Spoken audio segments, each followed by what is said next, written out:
नमस्कार, आप देख रहे हैं हम लोग। मैं हूं सुशील बहुगुणा।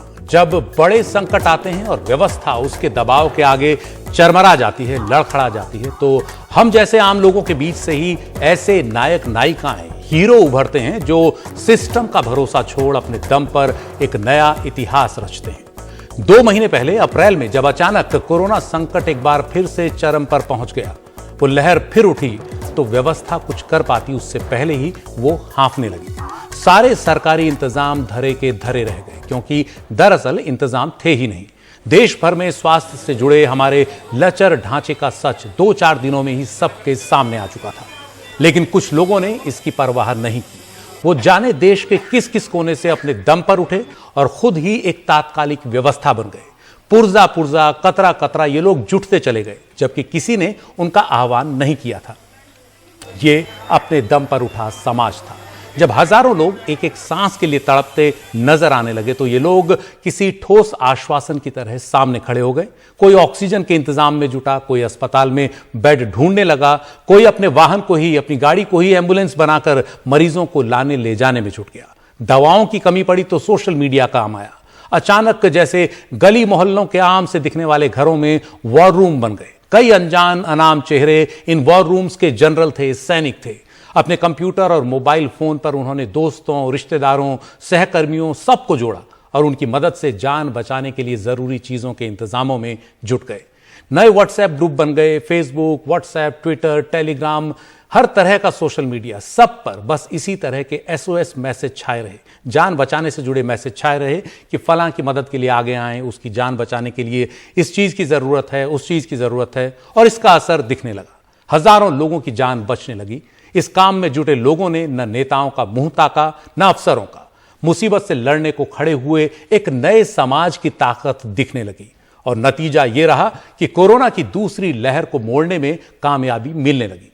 कोरोना की दूसरी लहर का कहर अभी थमा नहीं है, लेकिन समाज के बीच से उठकर आए इन लोगों के हौसले के आगे वो लहर भी जरूर थमेगी। इस बीच ये जरूरी है कि हम अपने इन हीरोज को पहचानें, जो आपके, हमारे घरों, मोहल्लों, गलियों में रहने वाले लोग हैं। हमारे आपके आसपास के ही। शायद इनमें से कई को हम पहचानते ही नहीं। हमारे अगल बगल से गुजर जाते, हम उनको जानते नहीं।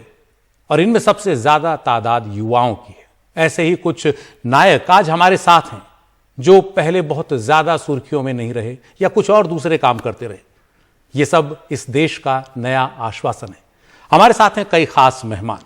हमारे साथ हैं नोएडा से मनीष कुमार, जो पेशे से IT प्रोफेशनल हैं। वाराणसी से हैं अमन कबीर, जो एक सामाजिक कार्यकर्ता हैं। देहरादून से सामाजिक और राजनीतिक कार्यकर्ता विजयपाल रावत। नवादा से हैं प्रिंस कुमार, जो पेशे से IT इंजीनियर हैं। गाजियाबाद से आलोक कुमार, जो सूचना अधिकार कार्यकर्ता हैं और जनता से जुड़े कई मुद्दों पर सक्रिय रहते हैं। यूपी के जेवर से हैं वहां के विधायक धीरेन्द्र सिंह, जो एक आम आदमी की तरह इस संकट में लोगों की मदद के लिए जुटे रहे, जबकि वो खुद कोरोना से पीड़ित थे। और दिल्ली के जामिया नगर से हमारे साथ होंगे सामाजिक कार्यकर्ता शारिक हुसैन। आप सभी का हम लोग में स्वागत है। आप लोगों ने बीते 2-2.5 महीने जिस तरह से स्प्रिंग की तरह उछलकर काम किया, एक नए समाज को जोड़ा, लोगों को आपस में जोड़ा, वो काबिल तारीफ है, तारीफ काबिल है। और आप लोगों के लिए एक तरह से पहचान आप लोगों की होनी चाहिए, आप लोगों का सम्मान होना चाहिए। तो मैं आप लोगों से बात शुरू करता हूं। सबसे पहले नोएडा से मनीष कुमार, आप पेशे से IT प्रोफेशनल हैं।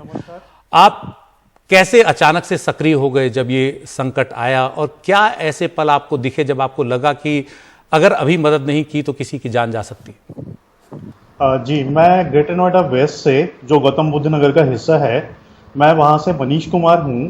और ये जो दूसरा वेव आया कोविड का, उसके पहले भी फर्स्ट वेव में भी हम लोगों ने काफ़ी समाज सेवा किया था, लोगों को राशन बांटे थे। लेकिन बीच में जब सब कुछ नॉर्मल हो गया, सब कुछ ठहर गया था, नॉर्मल लाइफ चालू हो चुकी थी। लेकिन जब ये दूसरा वेव फिर से स्टार्ट हुआ, तो ये दूसरा वेव अपनी एक नई इशू लेकर आया।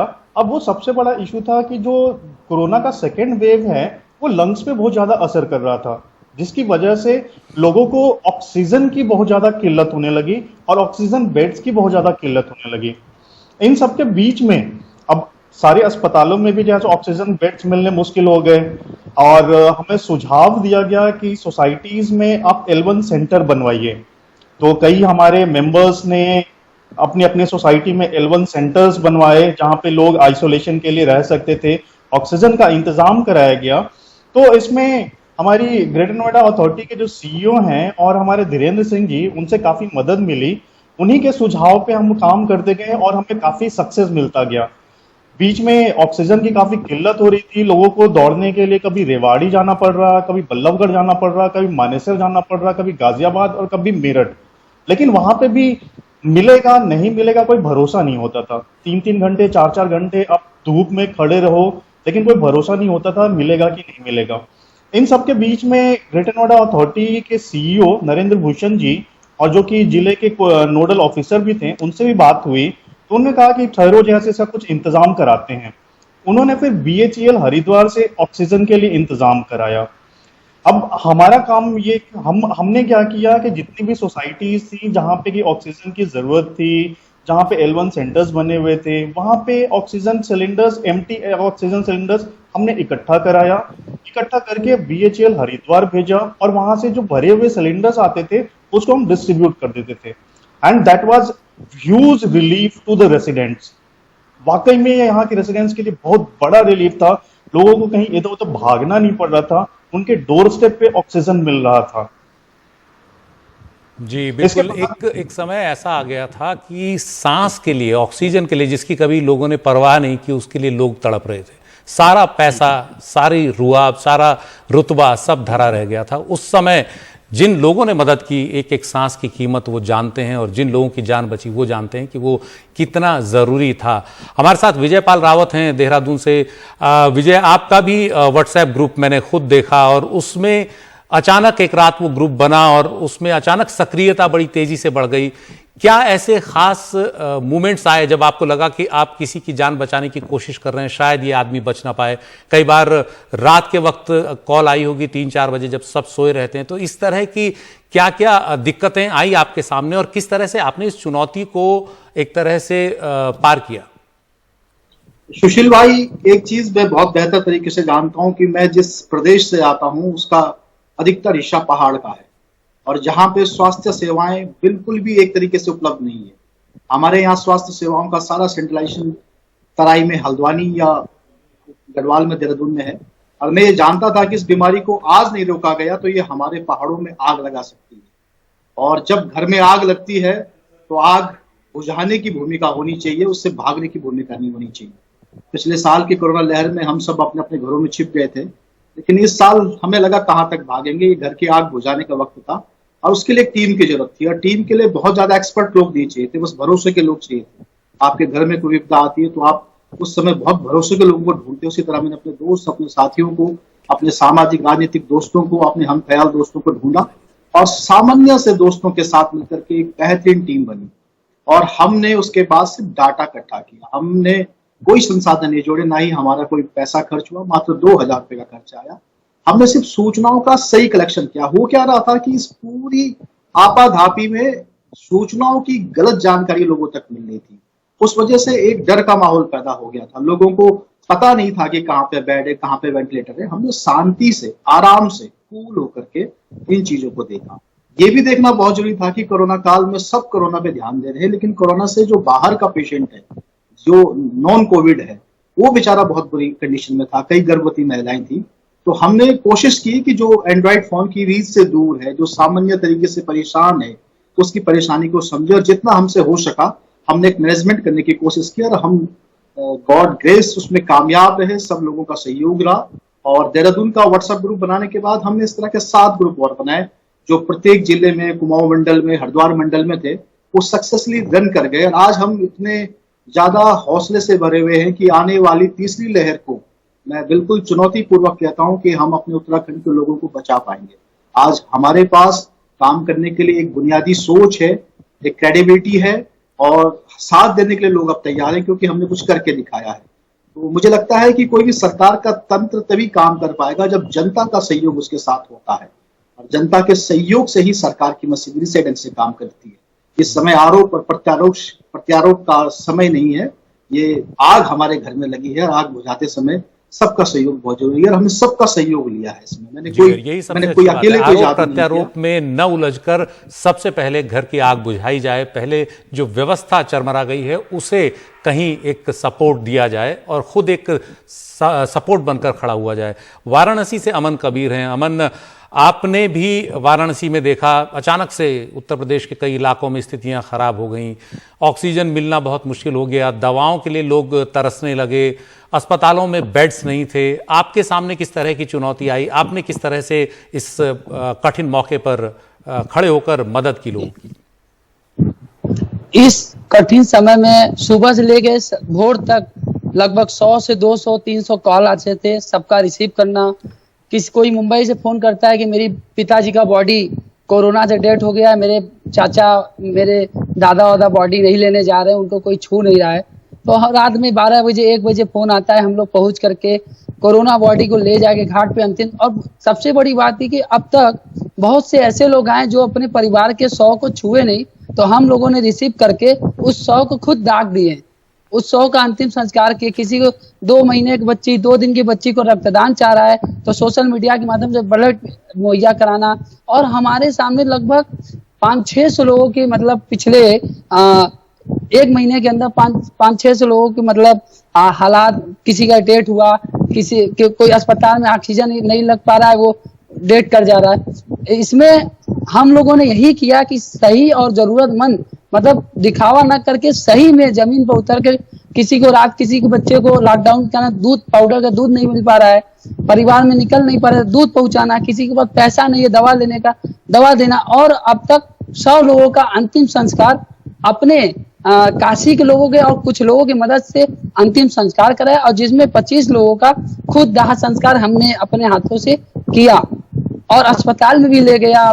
किसी को बेड दिलाना, किसी को ऑक्सीजन दिलाना, किसी को खाना खिलाना, किसी को रक्तदान करना। और हर कहा गया 2 महीने पर 3 महीने पर ब्लड दिया जाता है, लेकिन कई बार ऐसा हुआ कि इस कोरोना काल में एसडीपी और ब्लड के लिए तो लगातार 100-200 लगातार फोन आते हैं, भैया ब्लड दिला दो ये क्या। लेकिन कई बार ऐसा होता है कि 2 महीने के अंदर ही हमें ब्लड देना हुआ और लोगों को जागरूक करते हैं। तो इस लॉकडाउन में हर प्रकार हर आदमी परेशान है, किसी को टाली दिला के रोजगार दिलाना, और मेरा 1 रुपए का मुहिम चलता है, छोटे पैसे से बड़ा काम करना। कई पहलू इस संकट में सामने आए, अर्थव्यवस्था चरमरा गई, लोगों के पास रोजगार का संकट था, और ये ऐसी बीमारी थी जिसमें कोई दूसरे की मदद के लिए आगे जा नहीं पा रहा था। लोग अपनों से ही डरने लगे, अपने रिश्तेदारों से, अपने परिवार वालों से, दोस्तों से दूर होने लगे। आलोक जी, आप पूरी अपने आसपास की व्यवस्था को पहले से ही काफी करीब से जानते हैं। किस तरह हाई राइज सोसाइटीज में केसेस आने शुरू हुए और लोगों ने एक दूसरे के दरवाजे के पास खड़ा होना जाना भी बंद कर दिया। सोसाइटीज जो हैं उनको एक तरह से आइसोलेशन में उनको आइसोलेट कर दिया गया, बंद कर दिया गया, कंटेनमेंट जोन बन गए। किस किस तरह की दिक्कतें आई और उनको सुलझाने में आपने किस तरह से अपनी तरफ से कोशिशें की? सुशील जी, क्योंकि मैं federation of apartment owner association से ताल्लुक़ रखता हूं, और पहले तो मनीष तो भी मेरे छोटे भाई की तरह है, और धीरेन्द्र जी भी बहुत कम ही नेताओं की मैं तारीफ करता हूं लेकिन धीरेन्द्र जी की तारीफ करता रहता हूं। काफ़ी एक्टिव पॉलिटिशियन हैं। मुझे लगता है कि हर विधायक को इनकी तरह से अपने अपने एरिया में एक्टिव होना चाहिए। और रही बात अपार्टमेंट की, तो मैं मतलब इतना ज़्यादा व्यथित हो गया था कि मैंने खुद सोशल अपने प्लेटफॉर्म पे एक दिन लिखा कि भाई किसी से जान पहचान रखो ना रखो, कम से कम अपने पड़ोसी से जरूर जान पहचान बना लो, क्योंकि ऐसा अपार्टमेंट की ऐसी मनोदशा है कि लोग अपने पड़ोसी को भी नहीं जानते कि कौन क्या है, क्या करता है, क्या हालत है उसकी। और उस दौरान ऐसे हालात हो गए कि मुझे लग रहा था कि हम लोग का फ़ोन बंद नहीं हो रहा था, फ़ोन उठाने में डर लग रहा था कि यार किसको क्या जवाब दे। लेकिन उस सब के बीच भी कोशिश यही थी कि सब फ़ोन उठा ले, कम से कम उनको सही रास्ता बता दे। कई ऐसे केसेस आए जिसमें लगा कि नहीं, कुछ आगे बढ़ के इनके लिए करना ही पड़ेगा। एक 36 साल का लड़का था जो अपने भाई के शादी में आया था, और उसकी सीरियस इतनी हो गई कि वो 65 उसका ऑक्सीजन हो गया। मैंने कहा इसको तो आज मतलब इसकी तो हालत अगर ख़राब हो जाए कहीं ना कहीं अगर ना हो। एक मेरे मित्र हैं डॉक्टर संजय गर्ग, नाम लेना चाहूँगा क्योंकि कई बार उन्होंने आउट ऑफ वे रात में भी मदद की, 2-2, 3-3 बजे रात को। उन्होंने कहा कि नहीं भाई करेंगे, कुछ ना कुछ करेंगे, हॉस्पिटल फुल है फिर भी करेंगे। और उस लड़के को हम लोग एडमिट कराए किसी तरीके से, कैजुअलिटी में इतनी भीड़ थी, फिर भी करते करते वो लड़का धीरे धीरे सर्वाइव के मोड में कुछ दिन में आ गया, कैजुअलिटी में रखे रखे। ऐसे कई केसेस आए, कई लोग जो कभी बात नहीं करते थे वो लोग भी फोन करके मदद लिए और कोशिश मैंने की कि मदद करूं, और अच्छा लगा कि उन लोग का मैसेज आया कि नहीं, you are my real friend. तो मुझे लगता है कि इसका कोई सानी नहीं है। अगर आप किसी के लिए खड़े होते हो और उसकी जिंदगी बचा लेते हो तो आपको जो संतुष्टि मिलती है वो शायद कहीं और से नहीं मिल सकती। जी बिल्कुल। आप बने रहिए, आप सभी हमारे साथ। ब्रेक के बाद लौटते हैं। धीरेन्द्र सिंह जी, आप नेता हैं, विधायक हैं, बीजेपी से ताल्लुक रखते हैं, लेकिन इस पूरे माहौल में पार्टियों का कोई मतलब नहीं रह गया था। नेताओं का एक नेता के तौर पर मतलब बहुत कम रह गया था, क्योंकि नए नेता उभर रहे थे। ब्रेक के बाद ये बातचीत जारी रखेंगे अपने इन नए नायकों के साथ, और ऐसे हजारों उन नायकों को सलाम जो देश के अलग अलग इलाकों में इस तरह से काम करते रहे। वक्त ब्रेक का।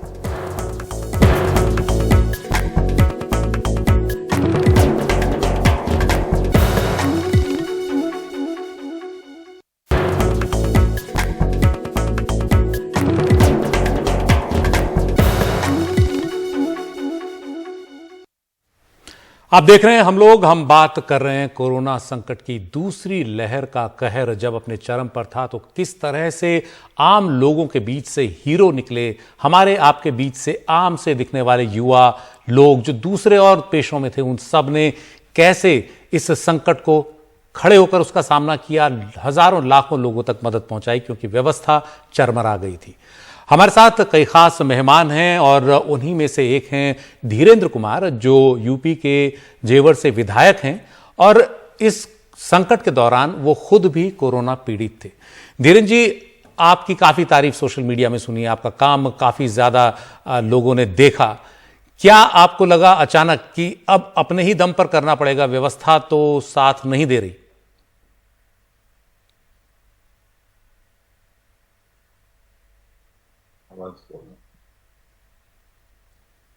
धीरेन्द्र जी, आपको मेरी आवाज आ रही है? ये बीच में कट गई थी, अब आ रही है। सुशील जी नमस्कार। नमस्कार। किस तरह से इस संकट के दौरान आप एकदम उठ खड़े हुए? और भी तमाम नेता थे, कई नेता तो दुबके रहे, आपने किस तरह से इस संकट का सामना किया एक नागरिक की तरह? देखिए, इसकी प्रेरणा हम लोगों को मिली जब पिछली साल ये कोरोना आया था। उस वक्त बड़े स्थिति पलायन की जो हुई थी, उसमें काफी लोगों को हमने उनके प्रांतों में भिजवाया विभिन्न स्वयंसेवी संस्थाओं के माध्यम से। लेकिन इस बार 15 तारीख को मैं खुद ही कोविड पेशेंट हो गया, चूंकि पंचायत चुनाव था। तो धीरे धीरे यह रोग जब बढ़ने लगा और देहात में भी इसने अपने पैर पसार लिए, क्योंकि मैं आइसोलेशन में था, मुझे अच्छा नहीं लगा। मैं सोचने लगा मुझे स्वस्थ होना चाहिए था इस समय पर, लेकिन उसके बावजूद भी आइसोलेशन में रहते हुए हमने अपना एक ऑफिस मेंटेन किया, एक गूगल फॉर्म बनाया और सारे व्हाट्सएप नंबर लोगों को सोशल मीडिया के माध्यम से प्रसारित किए। ट्विटर की सेवा हमने चलाई 24/7 और मैं उसे स्वयं मॉनिटर करता था सीसीटीवी कैमरे से। मेरा ऑफिस मुझसे तकरीबन 400 मीटर दूर था, तो 4 लड़के वहां बैठकर काम करते थे 24 आवर। हमारे पास तकरीबन 600 रिक्वायरमेंट बेड्स की आई। उस वक्त स्थिति इतनी भयावह हो चुकी थी कि चूंकि ऑक्सीजन की एक साथ किल्लत, देहात में मारामारी और लोगों में एक जो अफरा तफरी का माहौल हो गया था, उसे संभालने के लिए लोगों को भी समझाना पड़ा, ये बताना पड़ा कि देखिए ये आपदा है और इसमें सरकार का सहयोग करके ही हम इस पे फतेह हासिल कर सकते हैं। गांवों में जितनी भी वेल्डिंग की दुकानें थी, हमने उन सभी से सिलेंडर इकट्ठा किए, धीरे धीरे उन्हें भरवाने की व्यवस्था की। 1-2 दिन तो ऑक्सीजन ही नहीं मिल पाई। उसके बाद फिर जो बेड एलोकेट हम लोग कराते थे, जो हमारा integrated command control centre Gautam Buddh Nagar का बना हुआ था, जैसे ही हमारे पास रिक्वायरमेंट आती थी, मान लो रात को 11:55 पे आई हो, तो हम 11:30 बजे तक उस डिटेल को कमांड सेंटर पर भेज देते थे। और मैं स्वयं जो सर्विलांस ऑफिसर थे जिले के डॉक्टर दोहरे, उनसे खुद रिक्वेस्ट करता था कि इस पेशेंट की हालत बहुत सीरियस है और इसे बेड मिलना लाजमी है। तो इस तरीके से यद्यपि मैं ये नहीं कहता कि हमने 100% लोगों को बेड दिलवा दिए, चूंकि उस वक्त सारे बेड फुल हो चुके थे, लेकिन फिर भी हमने एक प्रयास किया तो 40 से 50% के बीच हम तकरीबन लोगों को बेड दिलवा पाए। ऑक्सीजन की सेवा हमने शुरू की, वो देहात में बहुत काम आई। उसके बाद जो आपदा से हमें सीख मिली, वो सीख यह मिली कि हमें अपनी हेल्थ सिस्टम को डिसेंट्रलाइज करना पड़ेगा, हमें इसे गांवों में मजबूत करना पड़ेगा, ताकि जो अफरा तफरी का माहौल हुआ हम उन मरीजों को गांवों में ही ट्रीट कर दें। इसलिए हमने L1 हॉस्पिटल के लिए देहात में एक अस्पताल 10 दिन में तैयार कराया। कई स्वयंसेवी संस्थाएं और काफी लोग आगे आए। तो इस तरीके से यह हमें एक चेतावनी है, सबक है कि सरकार के साथ साथ हम लोगों को ये सोचना चाहिए कि हम भी एक सामाजिक प्राणी हैं, और जब समाज पर आपदा आती है तो हमें अपनी सारी शक्तियों का इस्तेमाल करके मानवता की सेवा के लिए आगे आना चाहिए। आज हमें इस बात की खुशी है कि हम एक CSC को L1 बनवाने के बाद में धीरे धीरे देहात क्षेत्र की लगभग 5 PSC और चालू करा चुके हैं, पावर बैकअप के साथ, ऑक्सीजन कंसंट्रेटर के साथ, बेड्स वहां डलवा दिए गए। इवन डॉक्टरों के लिए उन्हें देहात क्षेत्र में दिक्कत ना हो, मैं व्यक्तिगत तौर से जाके उन्हें कॉफी और चाय मशीन, खुद कॉफी सर्व करता हूँ। डॉक्टरों का भी अपलिफ्टमेंट हम लोग कर रहे हैं, स्टाफ की व्यवस्था कर रहे हैं। कुल मिलाकर अगर आगे कोई इस तरीके की आपदा आती है तो हम उसे प्रयास करेंगे कि ग्रामीण क्षेत्र में ही लोगों को प्राथमिक उपचार दे दें। एम्बुलेंस हम लोगों ने व्यवस्था कर ली, और उसके बाद जिला अस्पताल तक हम उन लोगों को प्राथमिक उपचार देकर मरीजों को सकुशल भिजवा सकें। तो ये हमारे जो साथ है, नवादा से, बिहार के नवादा से प्रिंस कुमार भी हैं। पेशे से आप IT इंजीनियर हैं। ये संकट आया तो आपने और आपके दोस्तों ने मिलकर क्या सोचा, क्या ठाना, और कैसे आप लोग एक्शन में आए? सबसे पहले तो सुशील जी मैं धन्यवाद देना चाहता हूं कि आप हम लोगों को एक प्लेटफॉर्म दिए जहां हम अपनी आवाज रख सकते हैं। मैं चाहता हूं कि हम सीधे मुद्दे पर आए। धन्यवाद में समय, क्योंकि समय बहुत ज्यादा 1.5 महीने पहले की बात। तो मुझे जब पता चला कि हम लोगों को इस तरह का रिक्वेस्ट आ रहा है जहां पर लोगों को मदद चाहिए, लोगों को ये हेल्प चाहिए कि आज उनकी जिंदगी बचाने के लिए, तो हमारे सीनियर्स जो हमारे साथ जुड़े और हम लोगों ने लोगों को आह्वान किया कि हमें आपकी जरूरत है। विटोसा ग्लोबल जो हमारी टीम है BIT मिश्रा की, और लोग जुड़े, और जुड़ते के साथ ही हम लोगों ने देखा कि एक प्रॉपर स्ट्रक्चर में हम लोगों ने उस ढांचे को डाला। एक गूगल फॉर्म है जहां आप जाकर के आज रिक्वेस्ट सबमिट करते हैं तो एक ऑटोमेटेड रिक्वेस्ट एक दूसरे ग्रुप में चली जाएगी। उस ग्रुप से लोग डिसाइड करते हैं कि किस तरह का रिक्वेस्ट है, कितनी क्रिटिकलिटी है, क्या ये मेडिसिन चाहिए, ब्लैक फंगस का केस है, किस सिटी का केस है, और इन्हें क्या मदद चाहिए। तो उसके तरीके पे हम लोगों ने डिसाइड करते हैं कि इसको आगे क्या करना है। उसके बाद हम लोग क्या करते हैं कि आज हमारे पास तकरीबन 1000 के आसपास केस हम लोग सॉल्व कर चुके हैं, 500 से ज्यादा जिंदगियां बचा चुके हैं। सबसे बड़ी बात यह है कि अगर आप देखेंगे तो कोरोना का प्रभाव आज खत्म जरूर हुआ है, वो त्रासदी कम जरूर हुआ है, लेकिन बोलते हैं ना सुनामी जाने के बाद जो जिंदगियां तबाह करके जाता है।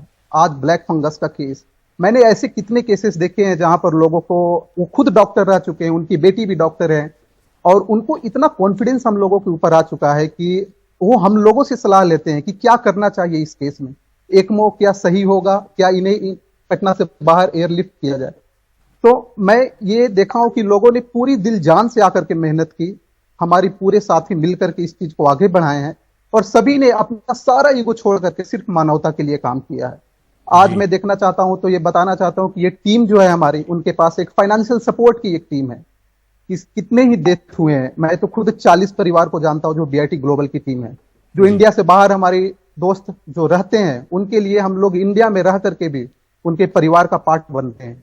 जी, इस तरह का सपोर्ट बहुत लोगों को मिला जो अपने माता पिता के पास नहीं थे, भाई बहनों के पास नहीं थे, विदेशों में थे, उनको यहाँ लोगों ने सपोर्ट किया, और विदेशों से भी लोगों ने बहुत मदद की, आर्थिक मदद की, ऑक्सीजन कंसंट्रेटर बाद में भेजे।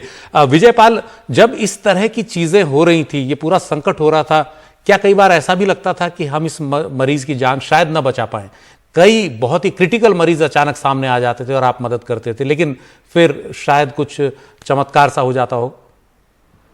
हाँ सुशील भाई, एक चीज तो मैंने देखी कि अगर नेक कार्य के लिए आप पहल करते हो तो ऊपर वाला साथ देता है। हमारे पास जो भी रिक्वेस्ट आती थी हम उसमें फोन करते थे। अब मैं आपको सच बताऊं ईमानदारी से, तो 20 से 30% रिक्वेस्ट हमारे फोन करने से ही अपना आप ठीक हो जाती थी। ये बहुत बड़ी बात थी। इस चीज जी सॉरी, कॉन्वर्सेशन कट गया है। जी, आपको सुन पा रहे हैं हम। हमारे साथ आलोक भी हैं। आलोक जी, ये बताइए कि क्या सबक लिया लोगों ने इस संकट को जब देखा, अपने दरवाजे पर अपने घर के अंदर आते हुए झेला इसको, क्या सबक लिया होगा हमारी सिविल सोसाइटी ने? व्यवस्था जो सबक लेगी वो तो देखा जाएगा बाद में कि सरकारें क्या सबक लेती हैं।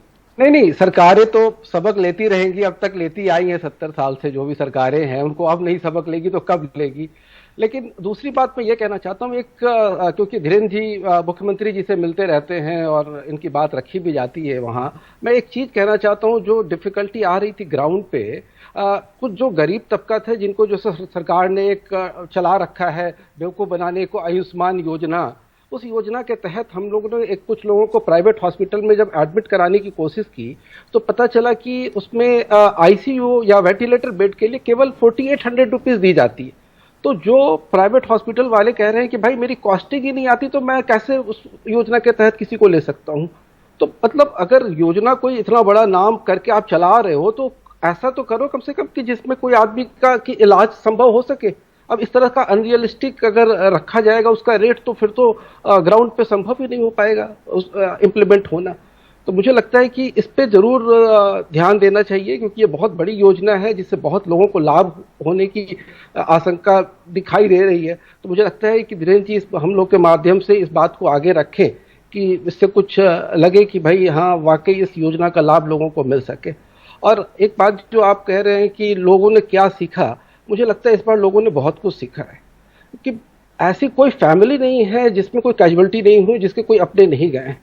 तो मुझे इस बात का एहसास भी है और लगता भी है कि जो लोग भारत के लोग, मैं तो सोचता था कि हम लोग जन्मजात बेईमान टाइप के लोग हैं और वाकई हर चीज़ में हम लोग बेईमानी सीख के रखे हैं। जहाँ चाहते हैं मुनाफा कमाना हमने जन्मसिद्ध अधिकार बना रखा है और बहुत लोग देखने को मिले, लेकिन बहुत लोग अच्छे मिले, बहुत लोग ऐसे मिले, कई जर्नलिस्ट, मैं तो कदम्बनी जी का नाम लेना चाहूँगा।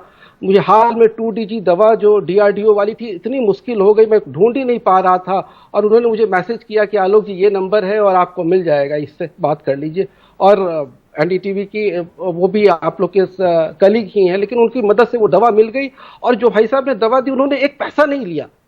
मतलब मुझे तो और आश्चर्य हुआ कि ऐसे भी लोग हैं कि जो आज मुनाफा कमाने में लगे हुए, लेकिन ऐसे भी लोग हैं जो उसका पैसा लेने को तैयार नहीं है, रियल कॉस्ट नहीं लिया, उन्होंने दवा दे दी और उसकी जान बच गई वो लेडी करीब।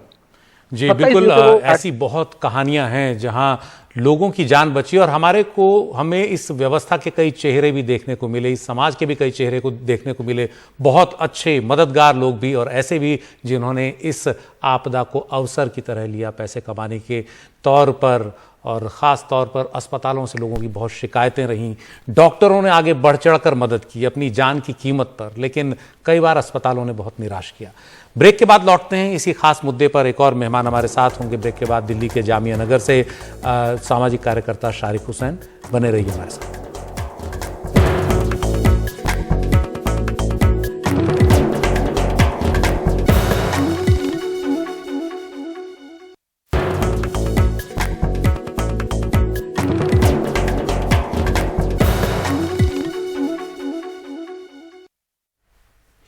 तो हम बात कर रहे हैं कि किस तरह से कोरोना आपदा में आम लोग बढ़ चढ़कर आगे आए मदद के लिए। एक ऐसी आपदा में जहां संक्रमण इस तरह का था कि लोग एक दूसरे के करीब आ भी नहीं सकते थे, चाहकर भी नहीं आ सकते थे। इस तरह से वायरस एक से दूसरे और दूसरे से तीसरे में फैल रहा था।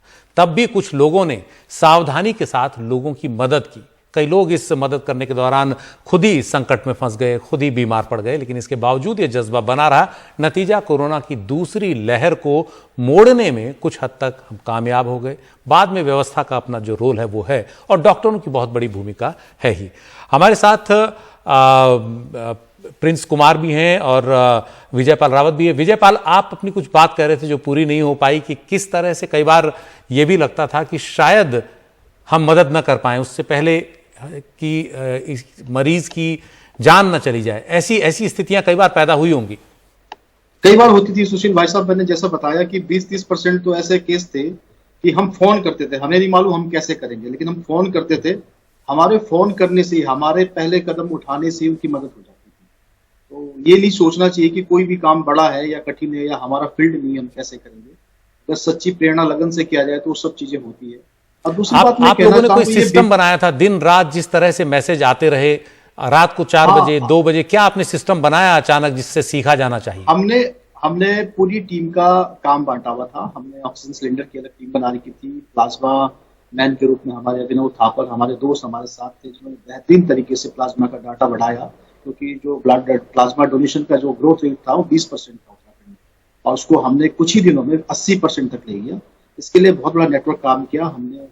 जितने भी इफेक्टेड थे, जो प्लाज्मा डोनेट कर सकते थे, उनकी संख्या को बढ़ाया, ब्लड डोनेशन का कैंप लगवाया। हमारे बीच में अलग अलग एक्सपर्टीज के लोग थे, हमने काम बांट के काम किया। मैं स्पेशली बेड वेंटिलेटर देखता था और हर चीज को मॉनिटरिंग करता था। लेकिन मैं ये कहना चाह रहा हूँ कि मुझे एक चीज समझ में आई कि ये बीमारी तन की दूरी की है, मन की दूरी की नहीं है। अगर हम सब लोग ये ठान लें कि मन की दूरी नहीं बनाएंगे, बल्कि और दृढ़ता से और नजदीक आके लोगों की मदद करेंगे, तो इससे लड़ा जा सकता है। और हमारे पास तो अन्य राज्यों की अपेक्षा स्वास्थ्य के संसाधन बहुत कम थे, और हमारे राज्य में जो हमारा कुमाऊं मंडल है उसमें तो और कम संसाधन थे। मैं वहाँ की टीम को बहुत धन्यवाद देना चाहता हूँ कि उन्होंने बेहद कम अस्पतालों में और बेहद कम मतलब ऑक्सीजन बेड की उपलब्धता पे पूरे पर्वतीय जनपदों को संभाला। और हमारे पास तो दिक्कत यह है कि जहाँ पे हम रहते हैं वहाँ पे पहाड़ का लोड भी है, और जो हमारे उत्तर प्रदेश सटा हुआ हिस्सा है वहाँ के लोग भी आते हैं। तो हमने बिना फर्क के कि कौन हमारे राज्य का है, कौन जात, किस धर्म पंथ का, हमने बिल्कुल नहीं पूछा। हमारे पास जो रिक्वेस्ट आई हमने उसे पूरा करने का काम किया, और ये सारे मेरे दोस्तों की, मेरे साथियों की वजह से संपन्न हो पाया। मैं उन सब का नाम तो नहीं ले सकता, लेकिन एक एक व्यक्ति बड़ा महत्वपूर्ण है, जिसने हमें सूचना भी दी कि ये रिक्वेस्ट है, ये आदमी बीमार है, वो भी उतना ही महत्वपूर्ण है जितना उस परेशानी को सॉल्व करने वाला। भगवान बुद्ध का एक कॉन्सेप्ट है कि मारने वाले से बचाने वाला बड़ा होता है। तो बचाने के लिए जो भी आदमी आगे आया उसने अपना हर रोल अदा किया। ये एक स्टेडियम की तरह था जहाँ पे दर्शक भी उतना ही महत्वपूर्ण है जितना जी खेल खेलने वाला। तो टीम वर्क का काम है। टीम वर्क का ये जो कॉन्सेप्ट है, ये हमारी अपनी कोई निजी संपत्ति नहीं है। मैं बार बार कहता हूँ कि इस पूरे मैकेनिज्म को हम लोकार्पित करना चाहते हैं। हम चाहते हैं कि सरकार इस तरह के व्हाट्सएप ग्रुप हर मोहल्ले में, हर गली में बनाए, और जो थर्ड वेव आ रही है उसके लिए अगर इस तरह की प्रिपरेशन हो और सोसाइटी को अगर जागरूक किया जाए तो हम। जी धीरेन्द्र सिंह जी भी हमारे साथ हैं। धीरेन्द्र जी, आप विधायक हैं, सरकार को आप क्या कहेंगे? क्या इस संकट से गुजरे आप, तमाम लोग और भी गुजरे, सरकार को क्या सुझाव देंगे? वो सुझाव जिस पर सरकार तुरंत अमल करे, ये जो नाकामी है दोबारा देखने में ना आए। क्या मालूम कोई तीसरी लहर फिर आने की फिराक में बैठी हो, और इस बार तो बच्चों को लेकर के बहुत आशंकाएं जताई जा रही हैं विशेषज्ञों की तरफ से। सुशील जी, देखिए, सरकार को हम लोग सुझाव दे चुके, और सरकार के भी संज्ञान में है कि ग्रामीण क्षेत्र की जो भी स्वास्थ्य सेवाएं हम उन्हें मजबूत कर रहे हैं। दूसरा, आपने अभी एक सवाल किया था प्राइवेट निजी अस्पतालों का, उसके बारे में भी हम लोगों ने ध्यान आकर्षण कराया सरकार का। मकसद है कि जो सोशल रेस्पॉन्सिबिलिटीज हैं बड़े अस्पतालों की, ये उनका निर्वहन करें, गरीब लोगों को भी वहाँ इलाज मिले।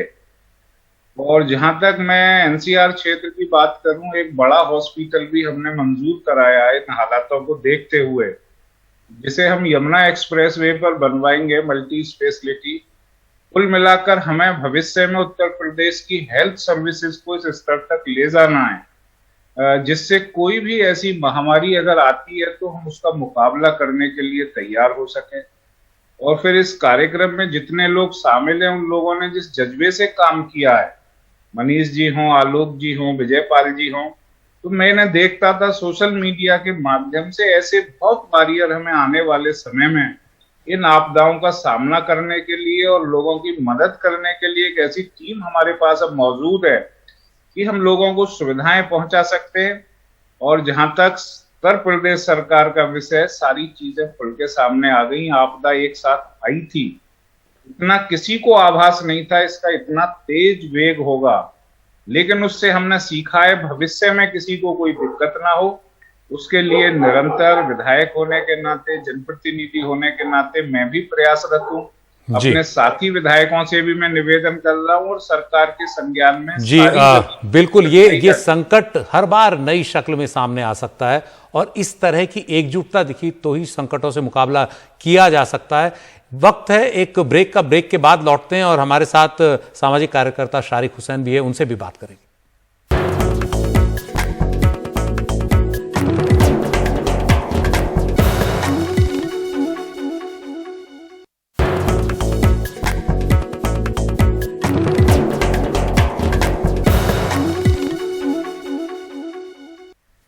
हम बात कर रहे हैं उन आम लोगों की जो कोरोना संकट में हीरो की तरह उभरे। दिल्ली के जामिया नगर से सामाजिक कार्यकर्ता शारिक हुसैन भी अब हमसे जुड़ गए हैं। शारिक जी, क्या आपने खास इस दौरान करने की कोशिश की जब इतना चारों तरफ चीख पुकार मची हुई थी, लोग एक एक सांस के लिए संघर्ष कर रहे थे?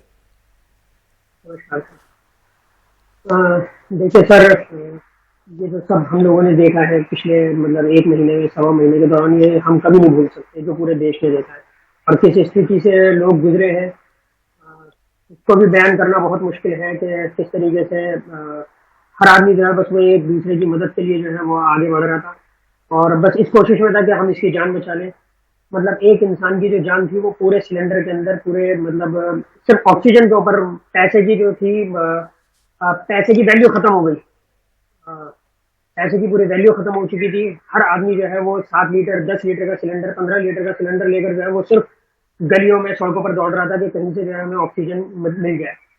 तो तकरीबन 2 दिन के बाद जब जिस वक्त लॉकडाउन हुआ है और 2 दिन के बाद जो है ये सब मतलब ऑक्सीजन, मेरे पास कुछ कॉल्स आने शुरू हुए, कुछ मेरे मतलब जामिया नगर के लोग आए, कुछ बाहर से मेरे पास कॉल्स आनी शुरू हुई। तो मैंने कहा ये ऑक्सीजन मतलब ऑक्सीजन की अचानक ऐसी क्या जरूरत पड़ने लगी। तो फिर जब आहिस्ता आहिस्ता पता चला, तीसरा दिन चौथा दिन हुआ, तो उसके बाद तुरंत जो है मैंने कुछ एजेंसीज, गैस एजेंसीज में ऑक्सीजन एजेंसीज, मैंने उन लोगों से मैंने संपर्क किया। तो सबसे पहले जो है मुरादाबाद से, वहां से मेरे को संपर्क हुआ। उन लोगों ने कहा ठीक है हम आपको ऑक्सीजन देंगे। तो उन लोगों ने ऑक्सीजन देना शुरू हुआ। तो मेरे पास जो है पूरी मतलब मेरे घर के बाहर मैं अपने घर से ही जो है ऑक्सीजन लोगों को दे रहा था। तो पहले दिन मैं हैरान था कि जब लोगों को पता चला कि ऑक्सीजन यहाँ मिल रहा है, तो दिल्ली के लोग, जामिया नगर के लोग, इसके साथ साथ नोएडा, गाजियाबाद के लोग जो है वो मतलब नंबर मेरा बहुत ज्यादा वायरल हो चुका था। मैं यूनाइटेड अगेंस्ट हेट एक कैंपेन है, मैं उससे ताल्लुक रखता हूँ, मैं उसका मेंबर हूँ। तो नंबर बहुत ज्यादा मेरा वायरल हो चुका था। तो लोग मुझे मैसेज कर रहे थे, कॉल कर रहे थे कि आप अपना एड्रेस दे दीजिए हमें। तो मैंने देना शुरू किया। तो मेरे घर के बाहर, मेरी गली के अंदर तकरीबन 300-400 लोग जो थे वो जमा थे कि हमें ऑक्सीजन चाहिए। इतना मुझे अंदाजा नहीं था। ऑक्सीजन जो आई थी वो मेरे पास फर्स्ट डे जो ऑक्सीजन आई थी वो तकरीबन 200-250 लोगों की आई थी। तो बाकी लोग जो थे वो कहने लगे कि हम यही इंतजार करेंगे जब तक ऑक्सीजन नहीं आएगी, क्योंकि हमें कहीं से ना ऑक्सीजन मिल रहा और ना कोई हमें उम्मीद है। तो मैंने तुरंत उनको फोन किया और मैंने कहा कि मुझे जो है ये कंटिन्यू मुझे ऑक्सीजन चाहिए, क्योंकि पहले ही दिन जो है सब कुछ आइडिया हो चुका था कि ये हालात जो है मतलब और ज्यादा मतलब खतरनाक, भयानक हो सकते हैं। जी शारिक जी, आपने भी अपनी तरह से मदद की। आप थोड़ा देर में आए इसलिए थोड़ा समय कम मिल रहा है। आखिरी सवाल है मेरा आलोक जी आपसे, क्या कुछ सरकार को आप पिन पॉइंटेड सलाह देंगे कि ऐसी स्थितियां दोबारा न आए? बहुत संक्षेप में। सर, एक तो सबसे अच्छी सलाह यही है कि सरकार, मतलब मैं जिस इलाके में रहता हूं, आप सर, क्योंकि बहुत सारे पत्रकार भी, आप लोग को आइडिया होगा इस इलाके का भी, इस इलाके में करीब करीब 15 लाख की आबादी है। और आप सोच सकते हैं कि सरकार का क्या वे ऑफ थिंकिंग है कि एक भी सरकारी हॉस्पिटल नहीं है इस पूरे इलाके में। और मतलब ये भी नहीं कि ऐसा कोई इलाका स्लम का हो, यहाँ सारे टैक्स पेयर लोग रहते हैं। और उसके बाद सरकार की प्रायोरिटी में एक भी हॉस्पिटल बनाने का नहीं है। कैलाश मानसरोवर बनाइए, अच्छी बात है, मैं नहीं कह रहा हूं नहीं बनाई, लेकिन उस पर 150 करोड़ रुपया खर्च कर दी सरकार ने, लेकिन हॉस्पिटल पे खर्च करने को तैयार नहीं। इसलिए सरकार को मैं कह रहा हूं वो भी करो, लेकिन पहले हॉस्पिटल दे दो, फिर आप कैलाश मानसरोवर भी बना लो, कोई बुराई नहीं। लेकिन प्रायोरिटी शिक्षा और स्वास्थ्य, इस 2 चीज पे तो पहले ध्यान दे दो। उसके बाद करते रहो जितना चीज करना है, अपने एजेंडे पे काम करो भाई, कोई बुराई नहीं। लेकिन 2 चीज करने में आज लोगों को दिल्ली दौड़ना पड़ता है, पढ़ाने के लिए भी और दिखाने के लिए भी। जी बहुत बहुत शुक्रिया आलोक जी, आप सभी मेहमानों का जो आए। आप सभी हीरो हैं और आपकी तरह इस देश में हजारों हीरो इस बार निकले, जिन्होंने एक एक सांस के लिए जो संघर्ष कर रहे लोग हैं उनकी मदद की, उनके सामने संजीवनी बनकर वो आए और एक नई मिसाल पेश की। आने वाले समय में अगर और संकट कोई आता है तो हम इस तरह निपट सकते हैं, ये एक रास्ता दिखाया। आप सभी का बहुत बहुत धन्यवाद। आप देख रहे थे हम लोग। नमस्कार।